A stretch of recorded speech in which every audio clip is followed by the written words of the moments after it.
Hai, Assalamualaikum. Saya Nazir Nazwan atau boleh panggil saya Nazir. Saya merupakan seorang fitness coach dan juga seorang owner kepada Gym Infinity Muscle dan juga seorang fitness content creator. Okay, macam mana saya boleh terjebak? Saya memang start daripada zaman sekolah. Saya memang seorang atlet sukan dan juga saya seorang olahragawan pada tahun 2006 dan 2007. So start daripada situ, saya pun join Wushu sampai ke level 8. Daripada Wushu tu jugalah saya start untuk membership dan juga pergi ke gym sampailah ke hari ni. So total duration saya workout bersenam dekat gym with total of 19 tahun sampailah sekarang. Okay, cabaran dia macam kita tahulah, yang paling besar adalah konsistensi untuk stay konsisten. Setiap orang boleh start pergi gym tapi tak semua orang boleh stay konsisten dan buat benda tu hari-hari. Pada saya cabaran dia memang untuk konsistensi. So apa yang saya buat, saya masukkan gym tu ke dalam rutin saya seharian.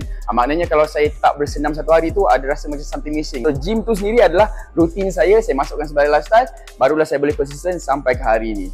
Untuk siapa-siapa yang baru nak start, start small dulu. Jangan terus tengok goal yang paling besar. Contohnya kalau badan kita berat kan, kita jangan terus tengok goal orang yang betul-betul halus kan. Contohnya kita start small.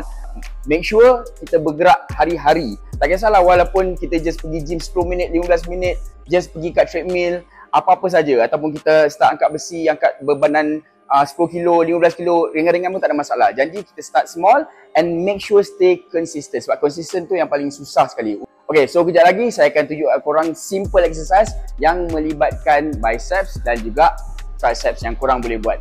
Let's go. So sekarang saya akan tunjukkan 5 basic exercise yang korang boleh buat dekat rumah hanya menggunakan dumbbell yang akan hit biceps dan juga triceps korang yang simple.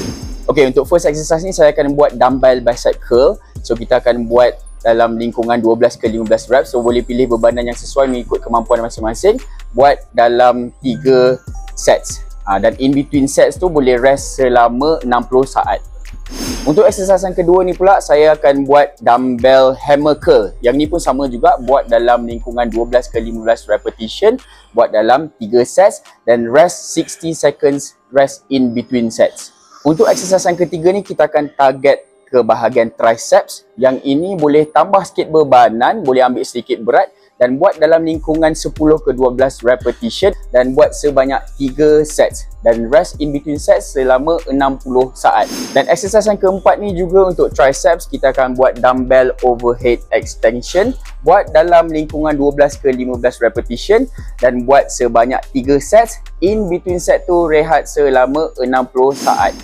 Dan exercise yang terakhir ni kita akan buat body weight triceps dips. Yang ini tak payah pakai apa-apa bebanan, just duduk saja di mana-mana bench dan buat kat bahagian triceps. Yang ni boleh buat sebanyak yang kita mampu, boleh target sebanyak 15 repetition, sama juga rest in between sets 60 saat dan buat sebanyak 3 ke 4 sets.